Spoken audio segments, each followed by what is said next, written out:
Existe uma dor pior do que perder um filho? Sim, existe. É ouvir sua filha dizer que você já morreu, enquanto você ainda respira. Meu nome é Marlene Santos Ferreira. Tenho 67 anos. E essa história que vou contar agora é a história do dia em que minha própria filha me matou com palavras, sem saber que eu estava ouvindo cada uma delas. Sei que parece forte demais.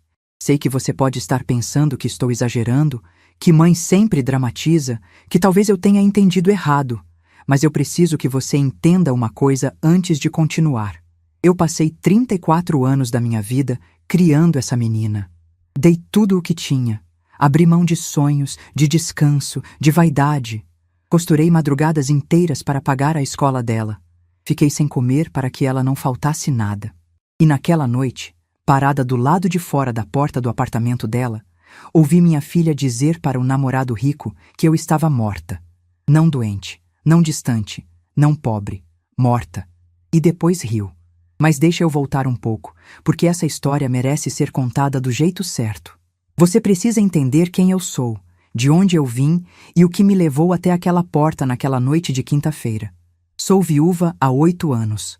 Meu marido Geraldo partiu de uma condição no coração que o levou em poucos dias, sem aviso, sem despedida longa.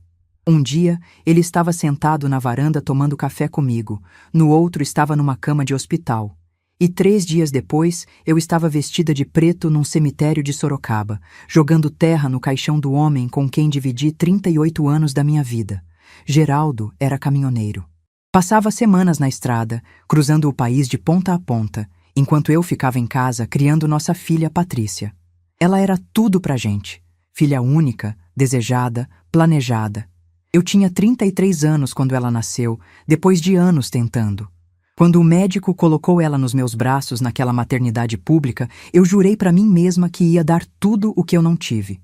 Que ela nunca ia passar necessidade. Que ela ia ter uma vida melhor que a minha. E eu cumpri.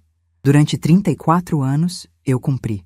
Trabalhei como costureira desde os 15 anos. Aprendi com minha mãe, que aprendeu com minha avó. Mãos que nunca descansaram. Olhos que ficaram cansados de tanto enfiar linha em agulha debaixo de luz fraca.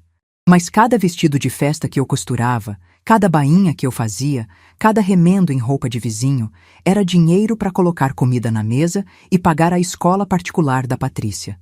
Sim, escola particular. Porque eu queria que minha filha tivesse o melhor. Geraldo concordava. A gente abria mão de tudo, mas a escola dela era sagrada. Eu lembro de um ano em que não comprei uma roupa nova para mim durante 12 meses. 12 meses usando as mesmas 3 blusas, os mesmos 2 vestidos. Mas a Patrícia tinha uniforme novo, material novo, mochila da moda. Ela nunca soube disso. Nunca perguntou. Talvez achasse que as coisas simplesmente apareciam, que o dinheiro nascia em árvore, que mãe não tem necessidades. E eu também nunca falei. Porque mãe não fala. Mãe só faz. Depois que Geraldo partiu, as coisas mudaram aos poucos. Patrícia já tinha 26 anos na época. Trabalhava numa empresa grande em Campinas. Morava sozinha num apartamento alugado. Ela veio pro enterro, ficou comigo uma semana e depois voltou para a vida dela. Normal. Eu entendi. Filha adulta tem a própria vida. Mas o que eu não esperava era o silêncio que veio depois. No primeiro ano, ela ligava toda semana. No segundo ano, a cada 15 dias. No terceiro ano, uma vez por mês, às vezes menos. As visitas, que já eram raras, foram ficando ainda mais escassas. Natal, Dia das Mães, meu aniversário, às vezes ela aparecia, às vezes mandava uma mensagem rápida no celular e pronto. Eu tentava não cobrar, não pressionar, achava que era fase, que ia passar, que uma hora ela ia sentir falta da mãe. Foi quando ela conheceu Rafael. Eu soube dele por acaso, numa ligação rápida em que ela deixou escapar que estava namorando. Perguntei quem era, como tinha conhecido, se era boa pessoa.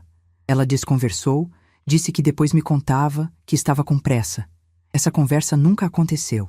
O que eu descobri sobre Rafael foi pela internet, fuçando as redes sociais da minha filha como uma mãe desesperada que quer saber da vida da própria filha. Ele era bonito, mais velho que ela, empresário do ramo de construção, filho de uma família tradicional de Campinas. Fotos em restaurantes caros, viagens para fora do país, carros importados. Um mundo completamente diferente do meu. E foi aí que eu comecei a perceber a mudança na Patrícia. Ela, que já ligava pouco, passou a ligar menos ainda. Quando ligava, parecia ter pressa de desligar. Nunca mais me convidou para ir a Campinas visitar ela. Nunca mais falou em me apresentar para o namorado. Quando eu perguntava sobre o Rafael, ela mudava de assunto. Quando eu sugeria um almoço de domingo na minha casa, ela sempre tinha um compromisso. Eu comecei a sentir que estava sendo apagada. Não era só distância física. Era como se eu estivesse sumindo da vida dela. Devagar, sem fazer barulho, como um móvel velho que a gente empurra para o canto da sala até esquecer que existe. Mas eu me recusei a acreditar no pior. Minha filha não faria isso comigo. A Patrícia que eu criei, que eu ninei, que eu ensinei a andar, a falar, a ser gente, essa Patrícia não ia me tratar como um estorvo. Eu era a mãe dela. Isso tinha que significar alguma coisa. 6 meses atrás, eu descobri pelas redes sociais que minha filha estava noiva. Noiva. 6 meses de noivado. E eu não sabia. Tinha foto do anel. Foto da festa de noivado. Foto dela abraçada com a família do Rafael. Uma senhora elegante que eu descobri depois ser a mãe dele, Dona Beatriz, e um senhor de cabelos grisalhos, o pai. Tinha foto dos amigos, dos colegas de trabalho, de gente que eu nunca tinha visto na vida. Mas não tinha foto minha. Não tinha menção a mim. Era como se eu não existisse. Eu chorei a noite inteira naquele dia. Chorei olhando para a foto dela sorrindo, com aquele anel brilhando no dedo, cercada de pessoas que celebravam com ela um momento que eu deveria estar presente. Me perguntei onde tinha errado. O que tinha feito de tão grave para merecer ser excluída assim? Uma semana depois, ela me ligou. Voz casual, como se nada tivesse acontecido. Me contou que ia casar dali a 3 meses, que eu estava convidada, que ia mandar o convite pelo correio. Eu quis perguntar por que não me contou antes, por que não me chamou para o noivado, por que eu estava sabendo da própria filha pela internet. Mas não perguntei. Engoli. Agradeci o convite. Disse que estaria lá. E foi então que eu tive uma ideia. Eu ia costurar um vestido especial para dar de presente para ela. Um vestido feito à mão, com todo o carinho que eu tinha, com bordados delicados no decote, do jeito que ela gostava quando era menina. Ia ser meu presente de mãe para o casamento. Uma surpresa. Talvez assim ela lembrasse de quem eu era, do quanto eu a amava, de tudo que eu tinha feito por ela. Passei 3 semanas naquele vestido. Escolhi o tecido mais bonito que encontrei. Um crepe cor de champanhe que caía lindo. Bordei pequenas flores no decote, uma por uma, com linha dourada. Cada ponto era um pedaço do meu coração costurado ali. Quando terminei, olhei para o vestido pendurado no cabide e senti orgulho. Era o vestido mais bonito que eu já tinha feito, e era para minha filha. Decidi levar pessoalmente. Ia fazer surpresa. Peguei um ônibus para Campinas numa quinta-feira à noite, com a sacola nas mãos e o coração cheio de esperança. Talvez a gente pudesse conversar, talvez eu pudesse conhecer o Rafael finalmente, talvez as coisas voltassem a ser como antes. Cheguei no prédio dela por volta das 8 da noite. O porteiro me conhecia de outras visitas antigas, me deixou subir sem avisar. Eu queria surpreender. Fui pelo elevador, coração batendo forte, ensaiando o que ia dizer quando ela abrisse a porta. Mas quando cheguei no andar dela, percebi que a porta do apartamento estava entreaberta. Luz acesa lá dentro, vozes conversando. Eu ia bater, ia anunciar minha chegada, mas então ouvi meu nome. Não, não era meu nome. Era uma palavra. Mãe. E o que veio depois dessa palavra me fez congelar no lugar como se tivessem jogado um balde de água gelada no meu corpo. Era a voz do Rafael. Tom descontraído, curioso. Ele perguntou algo sobre o casamento, sobre a família dela, sobre quem ia sentar na mesa principal. E então disse, com naturalidade, que a mãe dele queria muito conhecer a minha família, que Dona Beatriz fazia questão de receber os parentes da noiva com todo o carinho. E a resposta da minha filha veio como uma faca entrando devagar no meu peito. Ela disse, com a voz mais natural do mundo, que não tinha família, que a mãe dela tinha falecido há alguns anos, depois de uma doença longa, que tinha sofrido muito vendo a mãe definhar, que preferia não falar sobre isso porque ainda doía, que por isso não tinha convidado parentes para o noivado, porque não tinha parentes para convidar. Eu fiquei parada ali, sem conseguir me mover. Minha filha estava dizendo para o noivo que eu estava morta. Não distante, não pobre, não doente, morta, falecida, enterrada, como se eu não existisse mais. Rafael fez um som de pena. Disse que sentia muito, que não sabia, que entendia a dor dela. Perguntou se pelo menos a mãe dela tinha deixado alguma coisa, alguma lembrança, algum bem. E foi aí que veio a segunda facada. Patrícia riu. Uma risada curta, debochada, cheia de desprezo. E disse as palavras que nunca mais vou esquecer enquanto eu viver. Que nada-se, amor. Mamãe morreu pobre, não deixou nada. Era só uma velha que costurava para fora, morava numa casa caindo aos pedaços, num bairro de periferia. Coitada, nunca teve nada na vida. Nem sei por que eu ainda perdia tempo visitando ela quando era viva. Mas enfim, sua família não precisa saber desses detalhes, né? O importante é que agora eu tenho você. Ouvi Rafael concordar, dizer que família era passado e que eles iam construir o futuro juntos. E então os dois riram juntos, mudaram de assunto, começaram a falar sobre a lua de mel na Europa. E eu fiquei ali, parada no corredor, com a sacola pesando na minha mão, com o vestido que eu tinha costurado com tanto amor dentro dela, ouvindo minha filha me apagar da existência como se eu fosse um erro que precisava ser corrigido. As lágrimas não vieram. Eu achei que iam vir, mas não vieram. O que veio foi um silêncio dentro de mim. Um silêncio estranho, profundo, como se algo tivesse se quebrado de um jeito que não tinha mais conserto. Não era só tristeza. Era algo diferente. Era como se a Marlene, que tinha chegado ali, cheia de esperança, tivesse morrido de verdade naquele corredor. E uma outra Marlene tivesse nascido no lugar. Olhei para a sacola na minha mão. O vestido lá dentro. 3 semanas de trabalho. Cada ponto dado com amor. Abaixei devagar e coloquei a sacola encostada na porta do apartamento. Sem fazer barulho. Sem bater. Sem anunciar minha presença. Eles nunca saberiam que eu tinha estado ali. Nunca saberiam o que eu ouvi. Voltei para o elevador com passos lentos. Desci os 15 andares em silêncio, olhando para o nada. Atravessei a portaria, passei pelo porteiro que me desejou boa noite, caminhei até o ponto de ônibus. E foi ali, sentada naquele banco de plástico, esperando o ônibus que ia me levar de volta para Sorocaba, que eu finalmente sorri. Um sorriso estranho. Triste, mas não só triste. Era um sorriso de quem tinha acabado de entender uma coisa importante. Minha filha me matou porque achava que eu era um peso. Me enterrou porque tinha vergonha da minha simplicidade. Riu de mim porque pensava que eu era uma velha miserável que não tinha nada a oferecer. Mas ela estava errada. Ela não sabia, nunca soube, que a mãe pobre, que ela tanto desprezava, guardava um segredo. Um segredo que Geraldo me deixou antes de partir. Um segredo que eu carreguei sozinha durante 8 anos, esperando o momento certo. E ali, naquele ponto de ônibus, debaixo da luz amarelada do poste, eu decidi que o momento certo tinha chegado. Minha filha quis me matar, quis me apagar, quis fingir que eu nunca existi. Mas ela cometeu um erro. Esqueceu de enterrar meus segredos. E no dia do casamento dela, na frente do noivo, da sogra e de todos os convidados importantes que ela tanto queria impressionar, esses segredos iam ressuscitar. Eu ia ressuscitar. O ônibus chegou.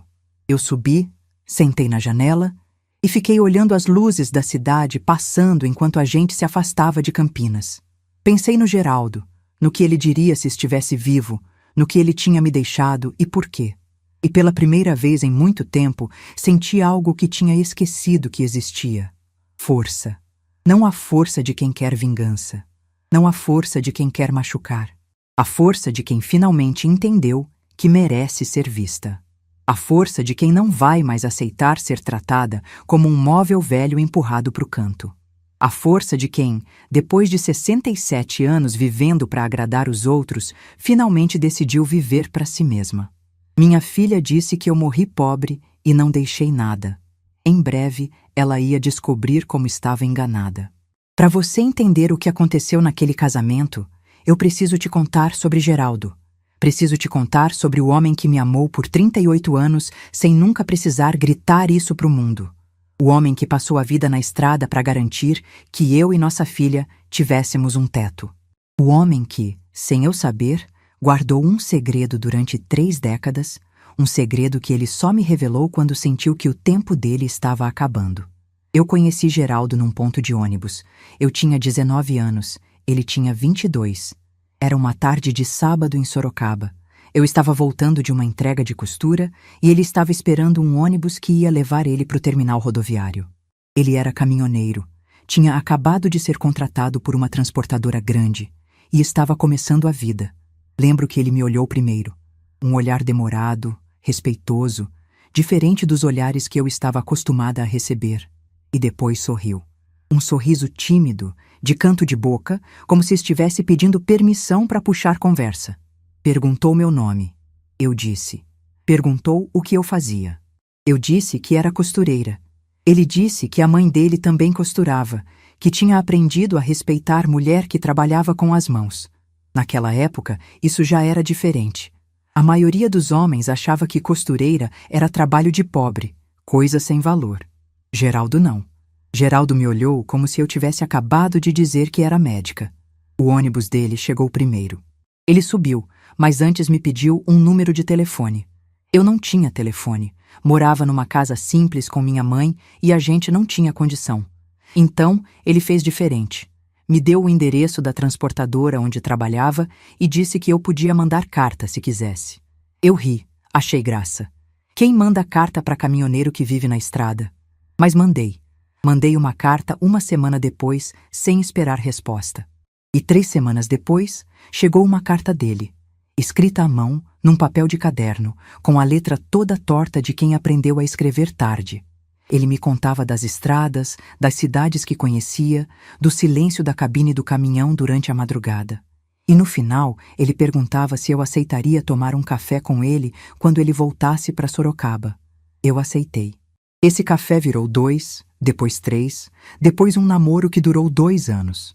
Geraldo não era homem de palavras bonitas. Não sabia fazer declaração, não trazia flores, não escrevia poemas. Mas ele aparecia. Sempre que voltava de viagem, a primeira coisa que fazia era bater na porta da minha casa. Às vezes chegava de madrugada, mas esperava amanhecer sentado na calçada só para me ver antes de ir descansar. A gente casou em 1979, numa cerimônia simples na igreja do bairro. Minha mãe costurou meu vestido de noiva. Geraldo usou um terno emprestado do irmão. A festa foi na casa de uma tia, com bolo feito em casa e refrigerante comprado na promoção. Não tinha fotógrafo profissional, não tinha buffet, não tinha nada do que a Patrícia teve no casamento dela. Mas tinha uma coisa que eu duvido que ela tenha sentido. Tinha amor de verdade. Eu e Geraldo fomos casados por 38 anos. 38 anos dividindo a mesma cama quando ele estava em casa, 38 anos de cartas e telefonemas quando ele estava na estrada.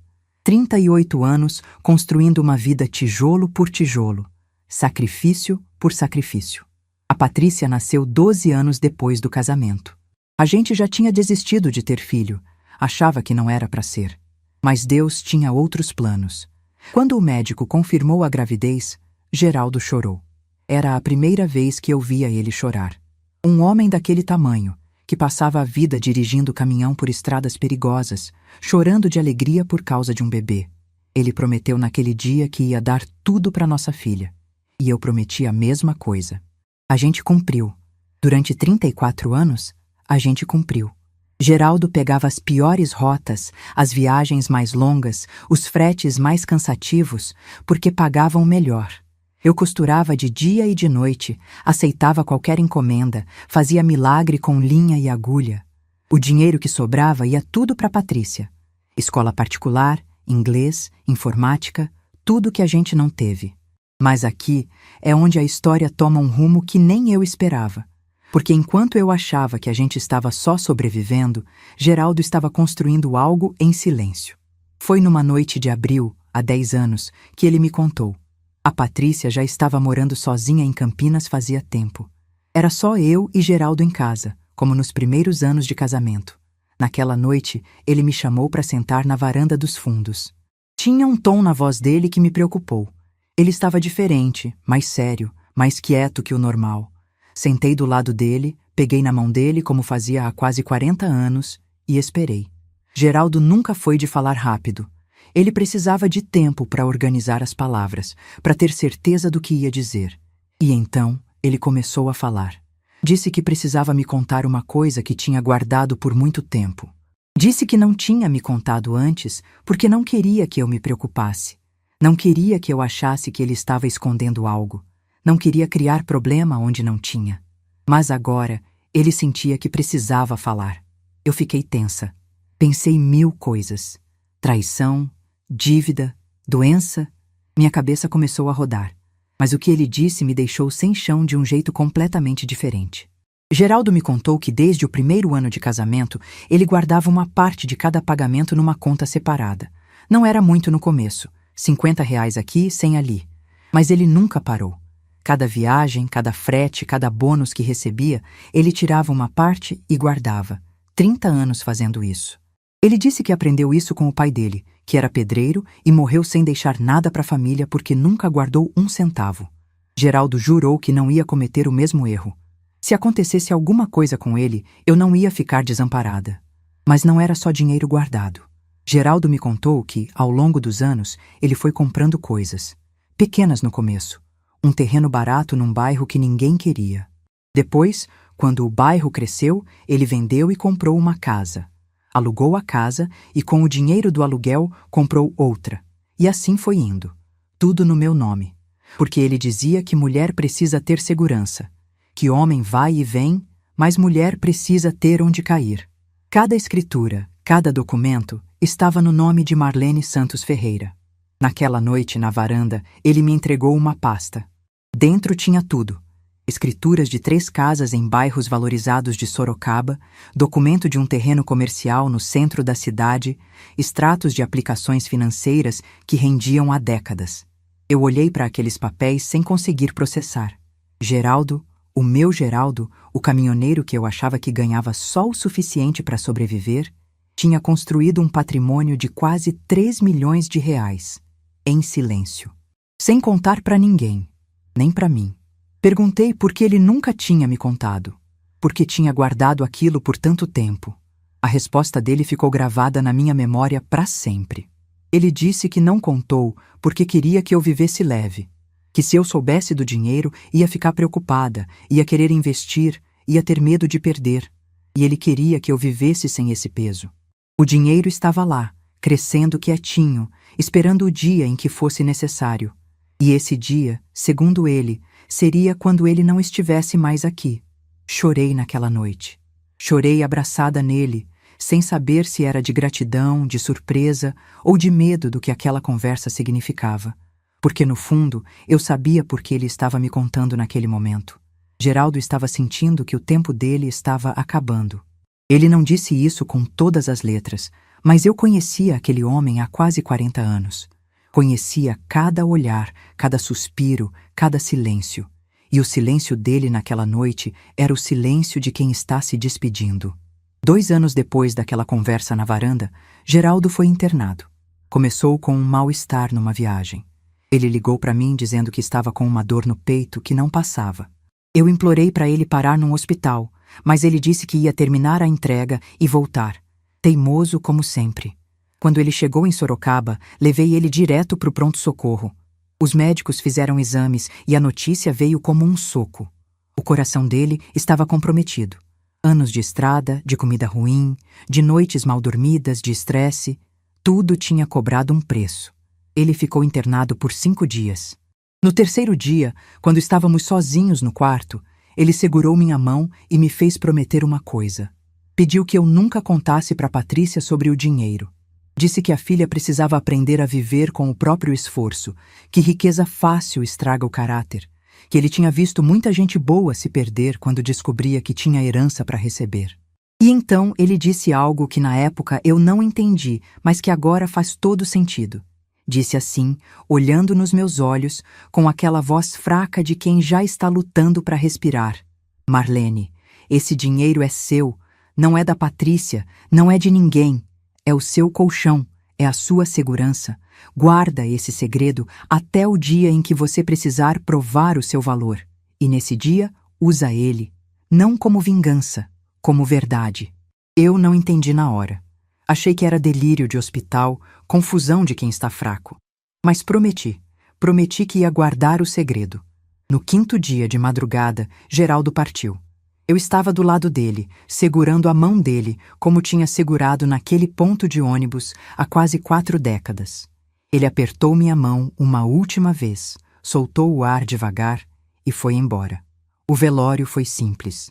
A Patrícia veio de Campinas, ficou uma semana me ajudando e depois voltou para a vida dela. Eu fiquei sozinha naquela casa que agora parecia grande demais. Sozinha com minhas memórias, com minhas saudades e com uma pasta cheia de documentos que ninguém sabia que existia. Nos primeiros meses depois da partida do Geraldo, a Patrícia me ligava toda semana. Perguntava se eu estava bem, se precisava de alguma coisa, se queria ir morar com ela em Campinas. Eu sempre dizia que estava bem, que preferia ficar na minha casa, que não queria dar trabalho. Mas aos poucos, as ligações foram diminuindo. Uma vez por semana virou uma vez a cada 15 dias. Depois, uma vez por mês. Depois, quando eu ligava, ela às vezes não atendia. E quando atendia, parecia sempre com pressa, sempre com algum compromisso, sempre precisando desligar. Eu tentava não pensar demais nisso. Me convencia de que era normal, que filha adulta tem a própria vida, que eu não podia ser um peso. Mas doía. Doía mais do que eu admitia. 3 anos depois da partida do Geraldo, a Patrícia conheceu Rafael. Eu soube dele por acaso, numa das raras ligações que a gente tinha. Ela mencionou que estava namorando, mas não deu detalhes. Quando eu perguntei mais, ela desconversou. Disse que ia me contar depois, que era recente, que não queria falar muito para não dar azar. Essa conversa nunca aconteceu. O que eu soube sobre Rafael foi pela internet, fuçando as redes sociais da minha filha como uma mãe desesperada por migalhas de informação. E o que eu vi me explicou muita coisa. Rafael era herdeiro de uma construtora de Campinas, família tradicional, dinheiro antigo, círculo social de elite. Ele era 10 anos mais velho que a Patrícia, divorciado, sem filhos. Nas fotos, aparecia sempre de terno, sempre em lugares caros, sempre cercado de gente que parecia importante. E nas fotos com a minha filha, eu vi uma Patrícia que eu não conhecia. Cabelo diferente, maquiagem diferente, roupas diferentes. O jeito de posar era diferente, a expressão era diferente. Era como se ela tivesse se transformado em outra pessoa para caber no mundo dele. E eu não aparecia em lugar nenhum. Nenhuma foto nossa juntas. Nenhuma menção à mãe, à família, a Sorocaba. Era como se a Patrícia tivesse nascido do nada, como se não tivesse passado, como se não tivesse uma mãe costureira que passou a vida inteira se sacrificando por ela. Eu comecei a entender o que estava acontecendo. A minha filha tinha vergonha de mim.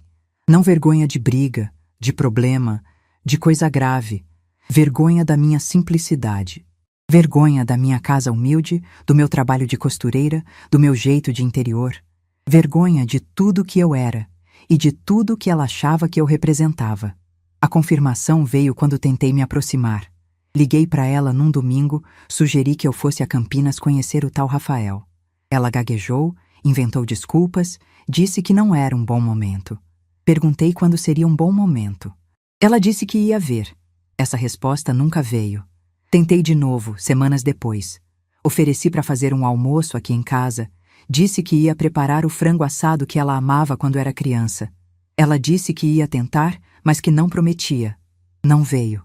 A cada tentativa minha, uma desculpa dela. A cada porta que eu abria, ela fechava. Até que eu parei de tentar.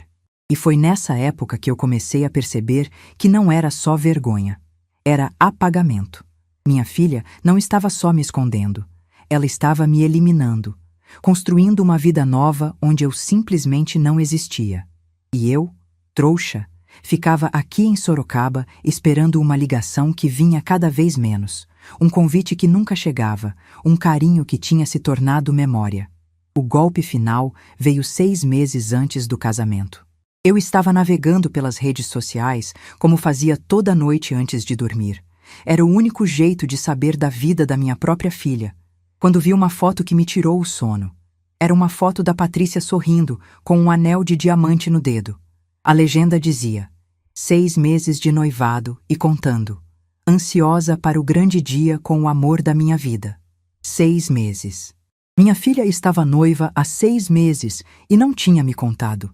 Eu tinha ligado para ela pelo menos 3 vezes nesses 6 meses. Em nenhuma dessas ligações ela mencionou noivado, casamento, nada. Conversamos sobre tempo, sobre trabalho, sobre bobagens. Mas a coisa mais importante da vida dela, ela escondeu. Fiquei acordada a noite inteira com o celular na mão, olhando para aquela foto. Olhando para o sorriso da minha filha, para o anel brilhando, para os comentários de parabéns de gente que eu não conhecia, e me perguntando onde eu tinha errado, o que eu tinha feito de tão errado para merecer ser tratada assim. No dia seguinte, ela me ligou. Voz casual, como se nada tivesse acontecido. Disse que tinha uma novidade. Ia casar dali a 3 meses, que eu estava convidada, que ia mandar o convite pelo correio. Eu quis gritar, quis perguntar por que só estava sabendo agora. Quis chorar de raiva, de decepção, de dor, mas não fiz nada disso. Agradeci. Disse que estava feliz por ela. Desejei felicidades e desliguei. E naquele momento, olhando para o telefone na minha mão, eu entendi uma coisa que o Geraldo tinha me dito anos antes. Ele disse para eu guardar o segredo até o dia em que eu precisasse provar o meu valor. E pela primeira vez, eu comecei a imaginar que dia seria esse. Minha filha tinha me apagado da vida dela. Tinha vergonha de onde veio. Me escondia como se eu fosse um segredo sujo. Mas o que ela não sabia é que a mãe pobre, que ela tanto desprezava, também tinha segredos. E esses segredos, um dia, iam vir à tona. Nos dias que se seguiram àquela noite, eu me tornei uma pessoa diferente. Por fora, nada mudou. Eu continuava acordando cedo, tomando meu café na cozinha silenciosa, costurando minhas encomendas, conversando com as vizinhas na calçada. Quem me visse diria que era a mesma Marlene de sempre. A viúva tranquila, a costureira dedicada, a mãe que esperava notícias da filha que morava longe. Mas por dentro, algo tinha se transformado de um jeito que eu não conseguia explicar. Era como se a Marlene que voltou de Campinas naquela noite fosse uma versão diferente da que tinha ido. A Marlene que foi estava cheia de esperança, de vontade de agradar, de necessidade de ser amada pela filha. A que voltou estava vazia dessas coisas, não vazia de tristeza, vazia de ilusão. E quando você perde a ilusão, você ganha clareza. Durante uma semana, eu não fiz nada. Deixei a poeira assentar. Deixei meu coração se acostumar com a dor nova que tinha se instalado ali. Chorei algumas noites, sozinha na minha cama, abraçada ao travesseiro que ainda tinha um pouco do cheiro do Geraldo, mesmo depois de tantos anos. Mas eram lágrimas silenciosas, sem drama, sem desespero. Eram lágrimas de quem está processando, não de quem está desmoronando. Na segunda semana, a clareza começou a virar decisão. Eu pensei muito no que tinha ouvido. Não só nas palavras cruéis da Patrícia, mas no que estava por trás delas. Minha filha não tinha simplesmente dito que eu era pobre, que eu era simples, que ela tinha vergonha de mim. Ela tinha dito que eu estava morta. Tinha inventado uma história inteira. Doença longa, sofrimento, enterro. Tinha apagado minha existência de um jeito tão completo que o noivo nem sabia que ela tinha mãe viva. Por quê? Essa pergunta não me deixava em paz. Por que mentir de forma tão radical? Por que não simplesmente dizer que a mãe morava longe, que não tinha contato, que a família era pequena? Por que inventar uma morte? A resposta veio aos poucos, conforme eu fui juntando as peças. Patrícia não queria apenas me esconder. Ela queria me eliminar de forma definitiva. Uma mãe viva, mesmo distante, ainda é uma possibilidade. Ainda pode aparecer, ainda pode ser cobrada, ainda pode atrapalhar. Mas uma mãe morta? Uma mãe morta é segura. Não liga, não visita, não aparece de surpresa. Não envergonha. Minha filha me matou porque era mais conveniente. E a partir do momento em que eu entendi isso, eu soube o que precisava fazer. Não ia confrontar. Não ia brigar. Não ia ligar chorando pedindo explicações. Nada disso ia adiantar. Patrícia ia inventar desculpas, ia minimizar, ia me fazer sentir que eu tinha entendido errado. E eu ia acabar perdoando, como sempre perdoei. E as coisas iam continuar do mesmo jeito. Não dessa vez. Dessa vez, eu ia fazer diferente. Ia deixar a mentira dela crescer. Ia deixar ela se sentir segura na farsa que tinha construído. E no momento certo, no momento em que ela menos esperasse, eu ia ressuscitar. Na terceira semana depois daquela noite, eu procurei Dr. Marcos. Dr. Marcos Antônio Ribeiro era advogado, tinha 72 anos e era uma das poucas pessoas no mundo que conhecia o segredo que o Geraldo tinha me deixado. Ele tinha sido amigo do meu marido há mais de 40 anos. Se conheceram numa das viagens de Geraldo, quando o caminhão quebrou numa cidade do interior, e Dr. Marcos, que na época era um advogado jovem começando a carreira, ajudou ele a resolver uma questão com a transportadora. Daquele dia em diante, nasceu uma amizade que durou a vida inteira. Dr. Marcos foi quem ajudou Geraldo a comprar os imóveis, a fazer os contratos de aluguel, a organizar os investimentos. Foi ele quem colocou tudo no meu nome, quem guardou as escrituras originais no cofre do escritório dele, quem prometeu cuidar de mim se alguma coisa acontecesse com o Geraldo. Quando Geraldo partiu, Dr. Marcos esteve no velório. Me abraçou, disse que eu podia contar com ele para qualquer coisa, que a promessa que ele tinha feito ao amigo continuava de pé. Eu agradeci, mas na época estava tão perdida na dor que nem pensei em patrimônio, em documentos, em nada disso. Agora, 8 anos depois, eu estava sentada no escritório dele, contando o que tinha acontecido. Dr. Marcos me ouviu em silêncio. Não me interrompeu nenhuma vez. Quando eu terminei de falar, ele ficou alguns segundos quieto, olhando para mim com aqueles olhos cansados de quem já viu muita coisa na vida. E então ele disse algo que me surpreendeu. Disse que o Geraldo, de alguma forma, sabia que isso podia acontecer. Contou que, numa das últimas conversas que eles tiveram antes do Geraldo partir, meu marido tinha dito que estava preocupado com a Patrícia. Disse que via a filha mudando, se afastando, criando uma vida onde os pais não tinham mais lugar. Disse que tinha medo de que, quando ele não estivesse mais aqui, a Patrícia fosse me abandonar. E pediu para o Dr. Marcos ficar de olho, me proteger se fosse preciso. Eu senti meus olhos se encherem de lágrimas. Geraldo. Meu Geraldo. Mesmo nos últimos dias de vida, estava pensando em me proteger. Estava prevendo o que ia acontecer. Estava me deixando armada para uma batalha que ele sabia que viria. Dr. Marcos perguntou o que eu queria fazer. Se queria processar a Patrícia por alguma coisa, se queria fazer um testamento excluindo ela, se queria alguma ação legal. Eu disse que não. Disse que o que eu queria era mais simples e mais poderoso do que qualquer processo. Eu queria a verdade. Queria que minha filha, e todos que ela tinha enganado, soubessem que eu existia, que eu estava viva e que eu não era a velha miserável que ela tinha pintado. E eu queria fazer isso no dia do casamento dela. Dr. Marcos me olhou por um longo momento. Acho que ele estava avaliando se eu tinha certeza, se eu estava agindo por impulso ou por decisão pensada. Mas ele conhecia o Geraldo. E conhecia a mulher que o Geraldo tinha escolhido para passar a vida junto. Ele sabia que eu não era de tomar decisões no calor do momento. Por fim, ele assentiu. Disse que ia me ajudar. Perguntou o que eu precisava. Eu disse que precisava de 3 coisas. Primeiro, todos os documentos do patrimônio organizados e atualizados. Segundo, uma forma de fazer um pronunciamento oficial no dia do casamento. Algo que não pudesse ser ignorado ou desmentido. E terceiro, queria fazer uma doação significativa para uma instituição que cuidasse de idosos abandonados. Dr. Marcos entendeu imediatamente a simbologia. Eu estava sendo tratada como descartável pela minha própria família. Ia usar parte do dinheiro que eles nem sabiam que existia para ajudar outros idosos na mesma situação. Ele sorriu pela primeira vez naquela conversa. Um sorriso pequeno, de canto de boca, que me lembrou o jeito do Geraldo sorrir quando estava orgulhoso de alguma coisa. Disse que ia cuidar de tudo. Nas semanas seguintes, eu e Dr. Marcos nos encontramos várias vezes. Ele me mostrou toda a documentação do patrimônio, as 3 casas, o terreno comercial, as aplicações financeiras, tudo atualizado, tudo em ordem, tudo no meu nome. O valor total, com as valorizações dos últimos anos, tinha passado de 3 milhões de reais. 3 milhões.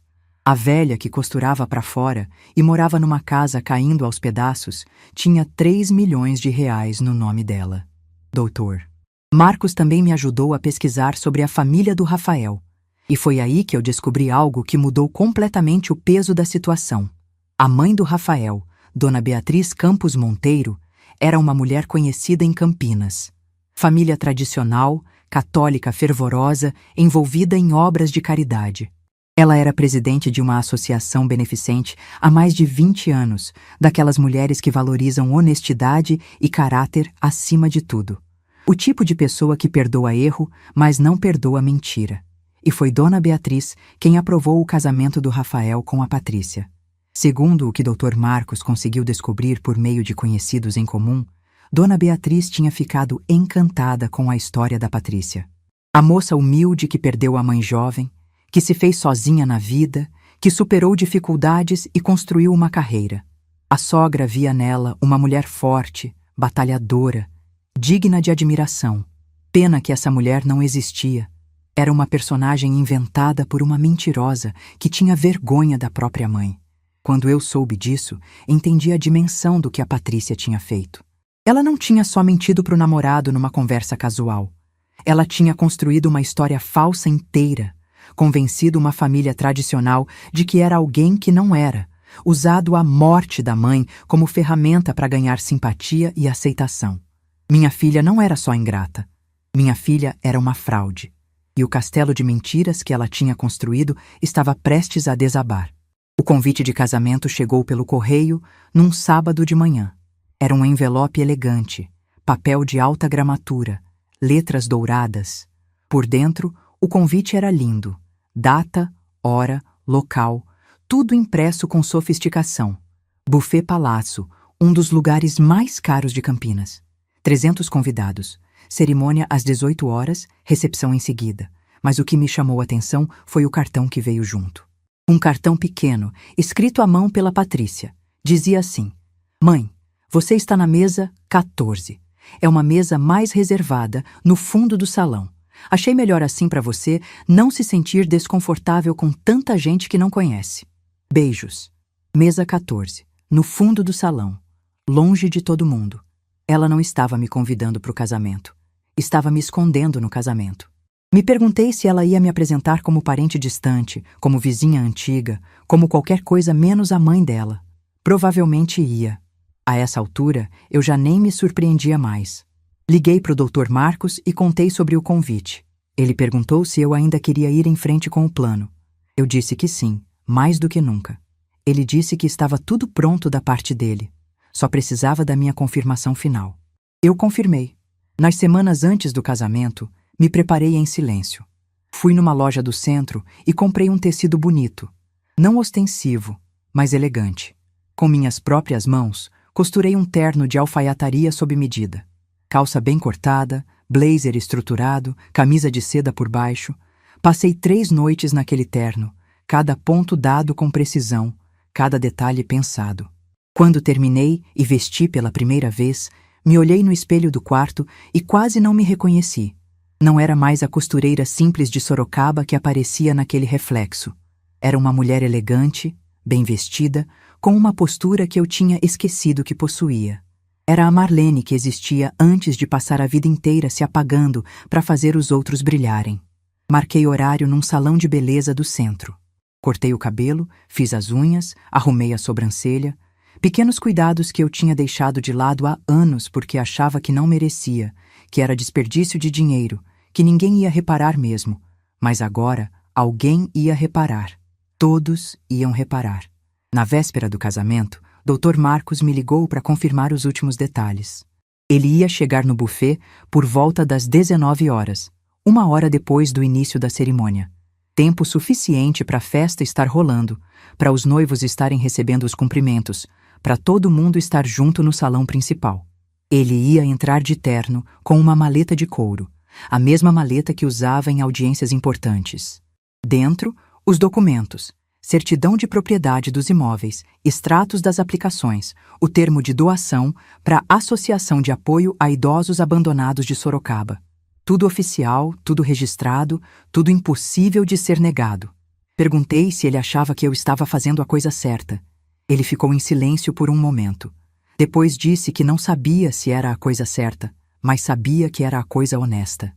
Que a Patrícia tinha construído uma vida em cima de uma mentira. E que mentiras, cedo ou tarde, cobram seu preço. Que talvez fosse melhor essa verdade vir à tona agora, no começo do casamento, do que anos depois, quando os estragos fossem ainda maiores. E então ele disse uma coisa que ficou na minha cabeça a noite inteira. Disse que o Geraldo ia estar orgulhoso. Naquela noite, a última antes do casamento, eu não consegui dormir direito. Fiquei deitada na cama, olhando para o teto, pensando em tudo que tinha me levado até ali. 34 anos criando uma filha, 38 anos ao lado de um marido que me amou em silêncio, 8 anos de viuvez, uma vida inteira de sacrifícios que ninguém viu, de esforços que ninguém reconheceu, de amor que foi tratado como obrigação. Levantei da cama e fui até a cômoda onde guardava a foto do Geraldo. Era uma foto antiga, de quando a gente era jovem. Ele estava sorrindo, com aquele sorriso tímido de canto de boca, o mesmo que me conquistou naquele ponto de ônibus há mais de 40 anos. Segurei a foto contra o peito e falei com ele baixinho, como fazia às vezes quando a saudade apertava. Disse que eu tinha guardado o segredo como ele pediu, que tinha esperado o momento certo, como ele disse, e que agora, finalmente, eu ia usar aquilo não como vingança, mas como verdade. Coloquei a foto de volta no lugar e voltei para a cama. E dessa vez, quando fechei os olhos, eu dormi. Porque eu sabia que o amanhã ia ser um dia que nenhum de nós ia esquecer. Minha filha tinha me matado com palavras. Amanhã eu ia ressuscitar. O dia amanheceu ensolarado demais para um dia de casamento em junho. Eu acordei cedo, antes das 6, com aquela sensação estranha de quem sabe que o dia que está começando não vai ser como os outros. Tomei meu café devagar, olhando pela janela da cozinha para o quintal que o Geraldo tinha cuidado com tanto carinho quando estava vivo.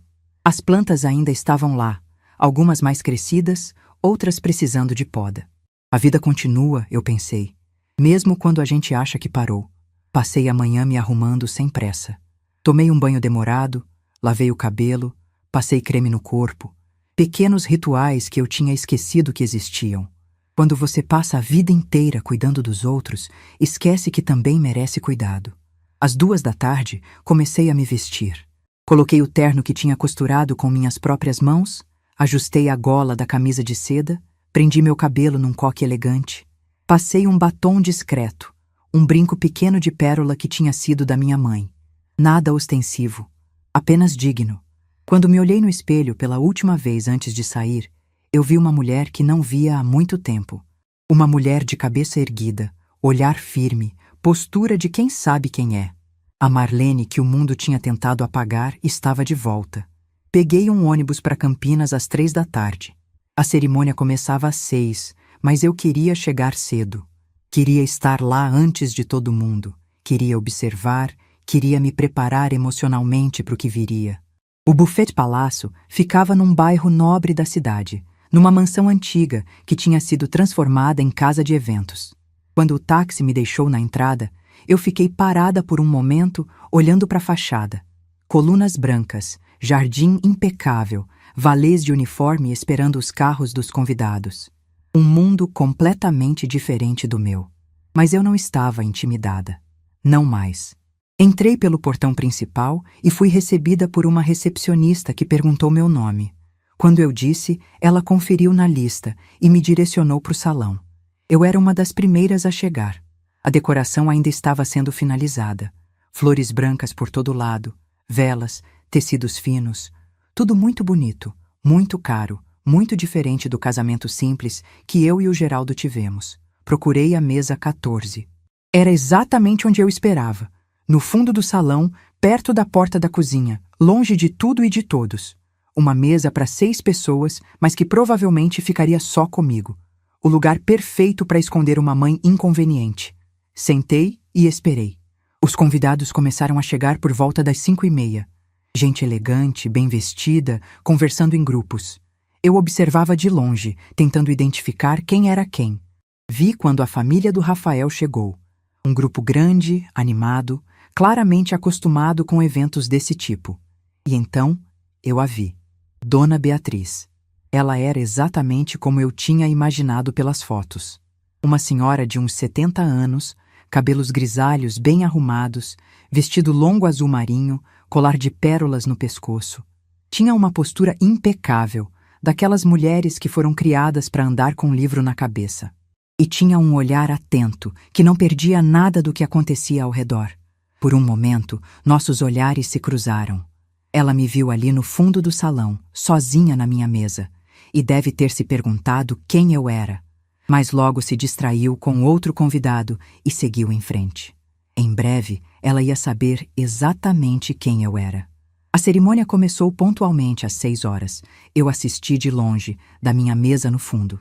Vi quando o Rafael entrou, elegante no seu smoking, sorrindo para os convidados. Ele cumprimentava as pessoas com aquela naturalidade de quem cresceu frequentando eventos assim. Parecia feliz, confiante, um homem prestes a casar com a mulher que amava. Um homem que não fazia ideia de que estava casando com uma mentirosa. A música começou a tocar, aquela marcha nupcial clássica que todo mundo conhece, e todos se levantaram. Eu também me levantei, mais por reflexo do que por vontade. E então vi quando minha filha apareceu na entrada do salão, deslumbrante num vestido branco de renda, com um véu longo que arrastava no chão. Ela estava linda. Eu não podia negar isso. Por um segundo, só por um segundo, eu senti meu coração apertar de uma forma diferente. Era minha filha ali, a menina que eu tinha carregado na barriga, que eu tinha ninado, que eu tinha ensinado a andar. E ela estava se casando. Mas então eu lembrei. Lembrei das palavras que ela disse. Lembrei da risada de deboche. Lembrei que para ela eu estava morta. E o aperto no coração se transformou em outra coisa. Em determinação. A cerimônia foi bonita, eu admito. O celebrante falou sobre amor, sobre parceria, sobre construir uma vida juntos. Os noivos trocaram votos emocionados, alianças brilhantes, um beijo que arrancou aplausos de todos os presentes. Todos menos eu. Eu não aplaudi. Fiquei sentada, em silêncio, esperando. Depois da cerimônia, começou a recepção. Música, champanhe, garçons circulando com bandejas de canapés. Os noivos foram para a pista de dança, fizeram a primeira valsa, posaram para fotos. Tudo perfeito, tudo ensaiado, tudo como nos filmes. Foi quando os noivos começaram a receber os cumprimentos dos convidados que Patrícia me viu. Eu tinha me levantado e estava caminhando em direção à mesa principal. Ela me viu de longe e eu percebi o momento exato em que ela me reconheceu. O sorriso que ela tinha no rosto vacilou. Os olhos se arregalaram por uma fração de segundo. Ela não esperava que eu fosse me aproximar, mas eu me aproximei. Cheguei na fila de cumprimentos e esperei minha vez. Quando finalmente fiquei frente a frente com ela, Patrícia me abraçou de um jeito estranho, apertado demais, como se quisesse me impedir de falar. No meu ouvido, ela sussurrou rápido. Mãe, que bom que veio. Mas fica na sua mesa, tá? Depois a gente conversa. Eu não respondi. Apenas sorri e me virei para o Rafael. Ele me olhou com educação, esperando ser apresentado. Patrícia, nervosa, disse rapidamente. Amor, essa é tia Marlene. Uma parente distante do interior. Tia Marlene. Parente distante. Rafael apertou minha mão com um sorriso cordial. Disse que era um prazer me conhecer, que Patrícia falava muito da família dela. Eu quase ri. Falava muito? A única coisa que ela tinha falado era que a família estava toda enterrada no cemitério. Dona Beatriz estava logo ao lado. Ela se aproximou, curiosa, e perguntou quem eu era. Antes que Patrícia pudesse repetir a mentira, eu respondi simplesmente: sou do lado da noiva, do lado mais próximo do que ela gostaria. A sogra franziu a testa, confusa com a resposta estranha. Patrícia ficou pálida. Mas antes que qualquer uma pudesse dizer mais alguma coisa, eu me afastei e voltei para minha mesa. E esperei. Às 7h15 da noite, a porta principal do salão se abriu, e Dr. Marcos entrou. Ele estava exatamente como tínhamos combinado. Terno escuro, gravata discreta, postura de quem está ali a trabalho. E na mão direita, a maleta de couro que eu já conhecia. A maleta que carregava a verdade. Ele caminhou pelo salão com passos firmes, sem olhar para os lados, sem se deixar distrair pelos olhares curiosos dos convidados que não sabiam quem ele era. Caminhou direto até a mesa principal, onde os noivos estavam sentados com a família do Rafael. Quando Patrícia viu o Dr. Marcos se aproximando, eu vi o rosto dela mudar. Ela conhecia o advogado. Sabia quem ele era. Sabia que ele era amigo do pai. E pelo olhar dela, entendeu imediatamente que algo muito errado estava para acontecer. Ela tentou se levantar, tentou interceptar ele, mas foi tarde demais. Dr. Marcos parou em frente à mesa dos noivos e pediu licença em voz alta. O burburinho do salão foi diminuindo. As pessoas começaram a prestar atenção. O DJ baixou a música. E então, no silêncio que se formou, Dr. Marcos começou a falar. Disse que estava ali a pedido de uma cliente, que tinha um comunicado oficial a fazer, que pedia desculpas por interromper a celebração, mas que o assunto era urgente e não podia esperar. Rafael olhou para Patrícia, confuso. Dona Beatriz olhou para o advogado, desconfiada. Os convidados começaram a cochichar entre si. E Patrícia? Patrícia parecia que ia desmaiar. Dr. Marcos abriu a maleta. De dentro, tirou uma pasta de documentos. E começou a ler. Disse que sua cliente era a senhora Marlene Santos Ferreira. Que a senhora Marlene era mãe da noiva, Patrícia Santos Ferreira. E que, ao contrário do que a noiva havia informado à família do noivo, a senhora Marlene estava muito viva. O silêncio no salão era absoluto. Rafael se virou para Patrícia com o rosto transformado. Mãe, você me disse que sua mãe tinha falecido. Você chorou me contando da doença dela. Você... Ele não conseguiu terminar a frase. Dona Beatriz se levantou, o rosto vermelho de indignação. Como assim, mãe? Essa mulher é sua mãe? Ela apontou para mim, que tinha me aproximado e agora estava de pé a poucos metros da mesa principal. Você me disse que era órfã. Me disse que não tinha família. Eu aceitei você na minha família porque tive pena da sua história. Patrícia começou a chorar. Tentou se explicar, gaguejou desculpas, disse que podia explicar tudo, mas ninguém queria ouvir. Dr. Marcos continuou. Disse que a senhora Marlene, além de estar viva, gostaria de fazer um anúncio. Que estava doando a quantia de R$500 mil para a Associação de Apoio a Idosos Abandonados de Sorocaba. Uma instituição que cuida de idosos que foram descartados pelas próprias famílias. Os cochichos aumentaram. R$500 mil? A mãe da noiva tinha esse dinheiro? E então veio o golpe final. Dr. Marcos fez uma pausa dramática. O salão inteiro estava preso em cada palavra dele. Até os garçons tinham parado de circular, segurando bandejas no ar como estátuas. Ele explicou que a senhora Marlene era proprietária de 3 imóveis na cidade de Sorocaba, um terreno comercial no centro e aplicações financeiras que somavam um patrimônio total de aproximadamente R$3 milhões. Tudo documentado, tudo em nome dela, tudo construído ao longo de décadas pelo falecido marido Geraldo, que em vida quis garantir que a esposa nunca passasse necessidade. Ele fez uma pausa, deixando a informação assentar, e então disse, olhando diretamente para Patrícia. A senhora que a noiva chamou de velha pobre, que morreu sem deixar nada, é, na verdade, uma das pessoas mais abastadas desta sala. O salão explodiu em murmúrios.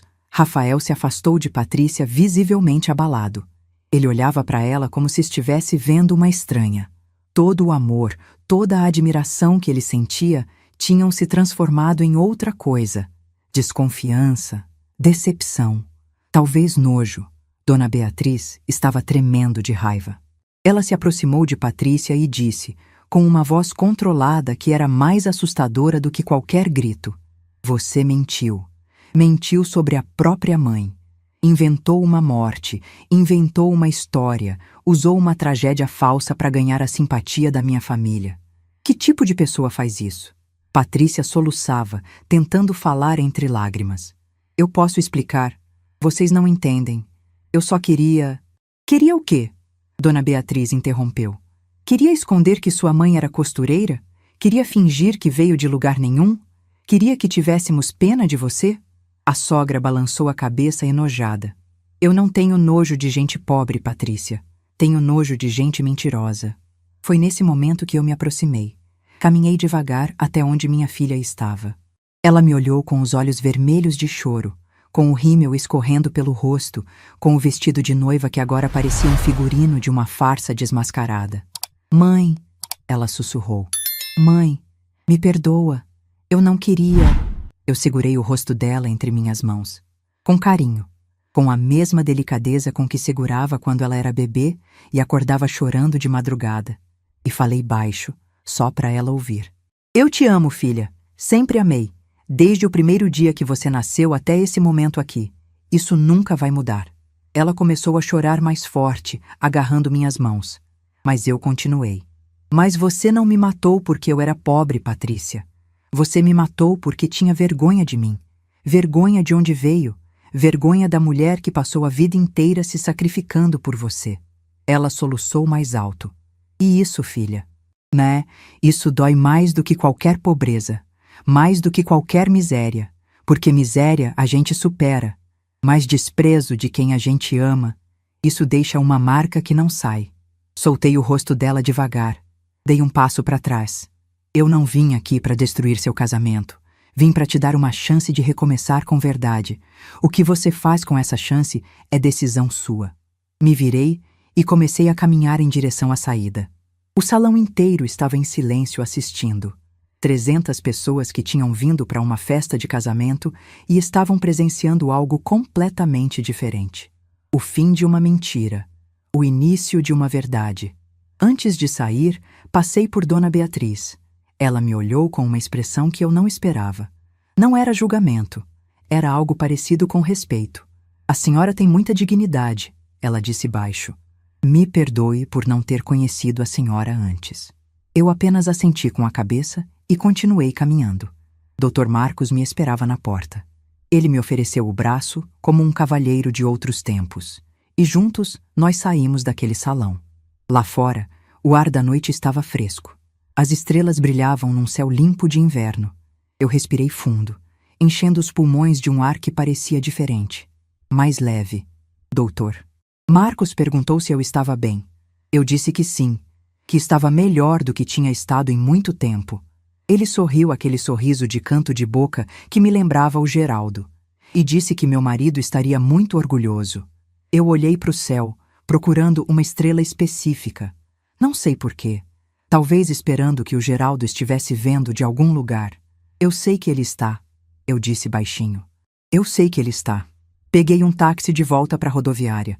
O motorista deve ter percebido que eu não queria conversa, porque ficou em silêncio durante todo o trajeto. Eu agradeci mentalmente por isso.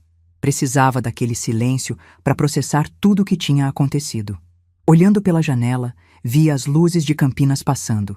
Restaurantes cheios, casais passeando, a vida normal seguindo seu curso. Ninguém ali fora sabia o que tinha acabado de acontecer naquele buffet. Ninguém sabia que uma mulher de 67 anos tinha acabado de mudar a própria história. Pensei na Patrícia, no rosto dela quando a verdade foi revelada, no desespero dos olhos dela quando entendeu que a farsa tinha acabado. Parte de mim sentia pena. Era minha filha, afinal. A menina que eu tinha criado, que eu tinha amado incondicionalmente durante 34 anos. Mas outra parte de mim sabia que o que eu tinha feito era necessário. Não por vingança, por verdade. Mentiras são como ervas daninhas. Quanto mais tempo você deixa, mais elas crescem e sufocam tudo ao redor. A mentira da Patrícia já tinha crescido demais. Se eu não tivesse arrancado pela raiz naquela noite, ela ia continuar crescendo até destruir tudo.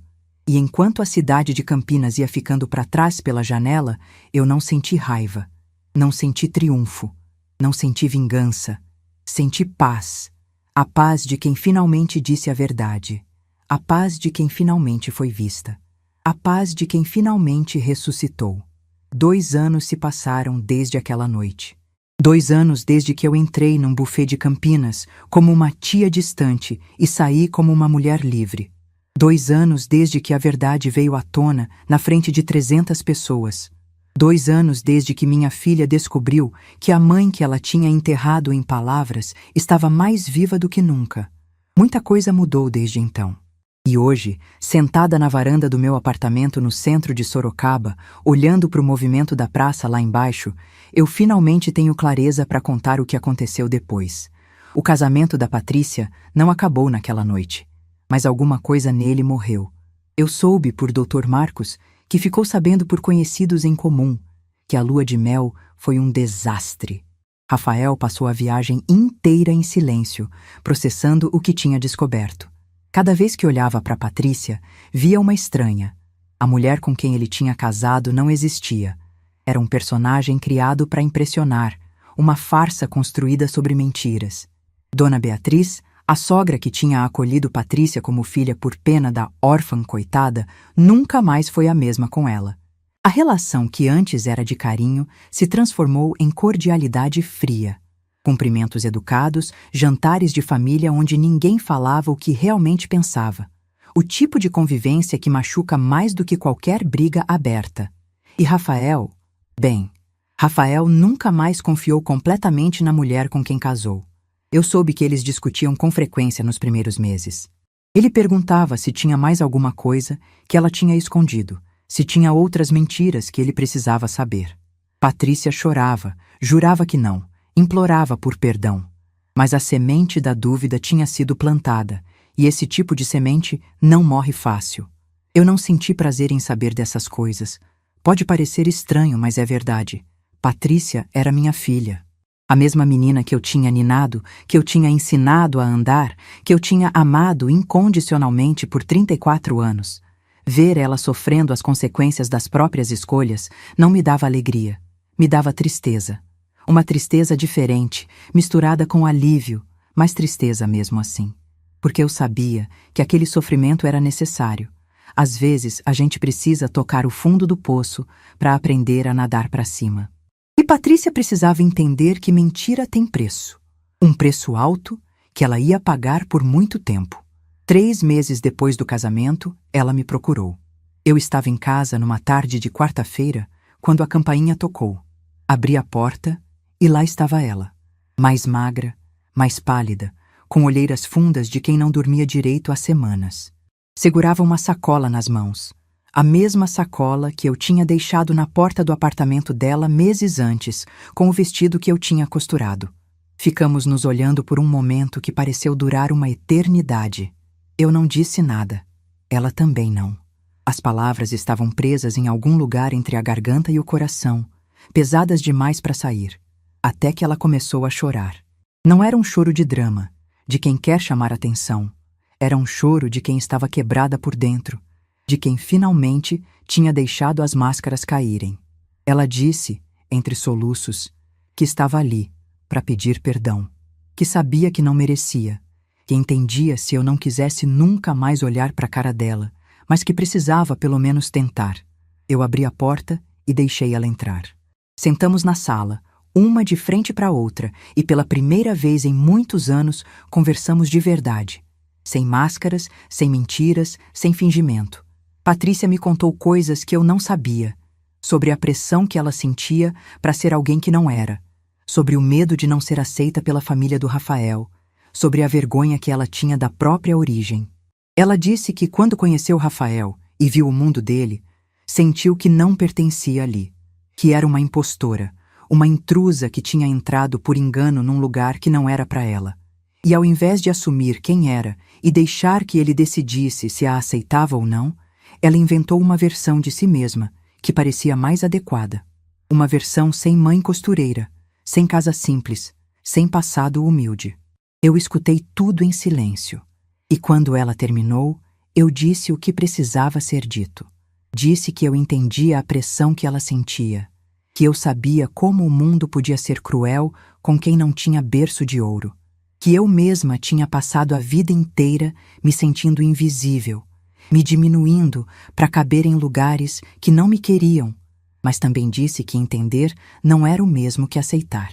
Disse que ela tinha feito uma escolha, não uma escolha de impulso, de momento, uma escolha pensada, planejada, sustentada durante meses. Ela tinha olhado para o espelho e decidido que a mãe que a criou não era boa o suficiente. Tinha inventado uma história de doença e sofrimento para ganhar pena. Tinha me matado em palavras e rido depois. E isso, eu disse olhando nos olhos dela, não ia simplesmente desaparecer porque ela estava chorando e pedindo desculpas. Patrícia abaixou a cabeça. Disse que sabia, que não estava ali esperando que tudo voltasse a ser como antes, que só queria uma chance de provar que podia ser diferente, que tinha aprendido, que nunca mais ia me tratar daquele jeito. Eu respirei fundo e disse algo que veio do lugar mais honesto dentro de mim. Disse que eu a perdoava, que o perdão não era para ela, era para mim, porque carregar mágoa era pesado demais e eu já tinha carregado peso suficiente na vida. Mas também disse que perdoar não significava esquecer, e não significava que as coisas iam voltar a ser como eram, porque as coisas não podiam voltar a ser como eram. A Marlene que aceitava migalhas de afeto, que se contentava em ser invisível, que abaixava a cabeça e engolia desaforo, essa Marlene não existia mais. Tinha ficado para trás naquela porta de apartamento em Campinas, junto com o vestido que eu tinha costurado com tanto amor. O que eu ofereci para Patrícia foi algo diferente. Uma chance de construir uma relação nova, baseada em respeito, em verdade, em igualdade. Uma relação onde eu não era mais a mãe que servia e ela a filha que recebia.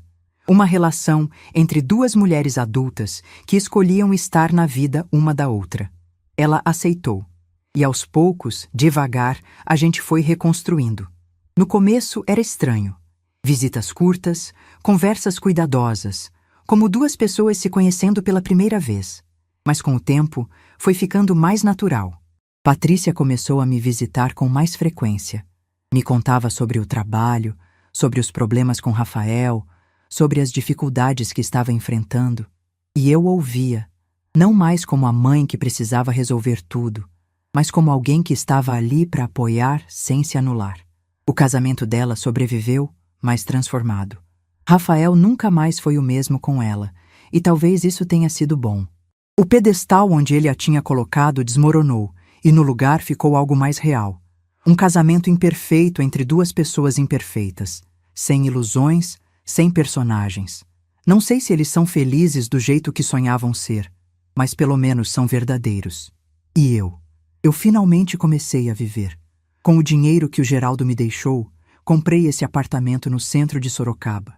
2 quartos, sala ampla, varanda com vista para a praça, onde a gente costumava passear juntos quando era jovem. Cada cômodo decorado do meu jeito, cada móvel escolhido por mim, cada detalhe decidido sem precisar consultar ninguém. Viajei pela primeira vez na vida. Fui para Santos conhecer o mar. Eu, uma mulher de 67 anos, que nunca tinha visto o oceano de perto. Fiquei uma semana inteira acordando cedo para ver o nascer do sol na praia, caminhando na areia com os pés descalços, sentindo o vento salgado no rosto. Chorei no primeiro dia, de tanta emoção. Chorei porque estava realizando um sonho que tinha guardado numa gaveta há décadas, achando que não merecia. Na pousada onde fiquei, conheci outras mulheres da minha idade que também estavam viajando sozinhas. Cada uma com sua história, cada uma com suas cicatrizes. Dona Aparecida, de 73 anos, tinha sido abandonada pelos filhos num asilo e conseguiu sair de lá com a ajuda de uma assistente social. Dona Teresa, de 70, tinha passado 40 anos num casamento infeliz e só teve coragem de sair depois que ficou viúva. Nós 3 sentávamos na varanda da pousada toda a noite, tomando vinho barato e contando nossas histórias. Ríamos, chorávamos, nos abraçávamos. E eu percebi uma coisa importante. Eu não estava sozinha. Tinha um exército de mulheres invisíveis por esse mundo, mulheres que passaram a vida se apagando para os outros brilharem e que agora estavam finalmente aprendendo a existir. Depois vieram outras viagens. Campos do Jordão no inverno, Gramado no Natal, Ouro Preto na Semana Santa. Lugares que eu só conhecia de foto, de televisão, de histórias que os outros contavam. Agora eram lugares que eu tinha pisado, que eu tinha vivido, que faziam parte da minha própria história. A doação que eu fiz para a Associação de Idosos Abandonados não foi a última. Descobri que ajudar os outros me fazia bem de um jeito que eu não esperava. Comecei a fazer trabalho voluntário, a visitar asilos, a conversar com pessoas que tinham histórias parecidas com a minha. Velhos que foram esquecidos pela família, que passaram a vida se sacrificando e no fim ficaram sozinhos. Cada história que eu ouvia me lembrava de uma coisa importante. Eu tinha tido sorte. Sorte de ter um marido que pensou no meu futuro. Sorte de ter um advogado honesto que guardou meu segredo. Sorte de ter encontrado força para reagir quando muitos não conseguem. Nem todo mundo tem essa sorte. E por isso, eu decidi usar a minha para ajudar quem não teve. Hoje, aos 69 anos, eu olho para trás e vejo uma vida que valeu a pena. Não porque foi fácil. Foi tudo menos fácil. Não porque não teve dor de sobra. Mas porque, no final das contas, eu aprendi a coisa mais importante que uma pessoa pode aprender. O meu valor não depende de quem me enxerga. Durante anos, eu medi meu valor pelo amor que recebia dos outros. Se minha filha me tratava bem, eu me sentia valiosa. Se ela me ignorava, eu me sentia um nada. Minha autoestima era um espelho que refletia o que os outros projetavam em mim. Mas espelhos podem mentir. Pessoas podem mentir. O único lugar onde a verdade sobre quem eu sou realmente existe é dentro de mim. Minha filha disse que eu morri pobre e não deixei nada. Ela estava errada em tudo, menos em uma coisa. A mãe que ela conhecia realmente morreu naquele dia. Morreu parada do lado de fora de uma porta, segurando um vestido bordado à mão, ouvindo a própria filha rir dela. Mas no lugar dessa mãe, nasceu outra mulher. Uma mulher que não precisa de aplausos para saber que tem valor. Uma mulher que não aceita migalhas de quem deveria dar amor inteiro. Uma mulher que escolhe onde quer estar e com quem quer estar. Às vezes, quando a noite está quieta e eu estou sozinha na varanda olhando as estrelas, eu converso com o Geraldo. Conto para ele sobre as viagens, sobre o apartamento, sobre a Patrícia. Agradeço pelo segredo que ele guardou, pela proteção que ele me deu mesmo depois de partir. E eu imagino ele lá em cima, com aquele sorriso de canto de boca, dizendo que sempre soube que eu ia ficar bem. Que sempre acreditou em mim, mesmo quando eu não acreditava. Se você chegou até aqui ouvindo minha história, eu quero te deixar uma coisa. Não importa quantos anos você tem. Não importa quantas vezes te disseram que você não valia nada. Não importa quantas pessoas te trataram como invisível, como peso, como estorvo. Você tem valor. Um valor que não depende do reconhecimento de ninguém. E se alguém te fez sentir que você precisava morrer para a vida delas ficar mais fácil, seja com palavras, seja com silêncio, seja com abandono, saiba que você pode ressuscitar, pode se reinventar, pode começar de novo. Eu ressuscitei aos 67 anos. Nunca é tarde demais. Minha filha disse que eu morri pobre e não deixei nada. Mas a verdade é outra. Eu nunca fui pobre. Pobre era quem não soube me ver. E o que eu deixo agora não é dinheiro, não é casa, não é herança material. O que eu deixo é essa história. A história de uma mulher comum que descobriu, depois de 67 anos, que merecia ser vista, que merecia ser respeitada, que merecia viver. E se essa história tocar pelo menos uma pessoa que está se sentindo invisível agora, então tudo valeu a pena. Tudo. Se essa história tocou seu coração, deixe seu like, se inscreva no canal e comente aqui embaixo. No meu lugar, o que você faria? Sua mensagem pode iluminar o dia de alguém.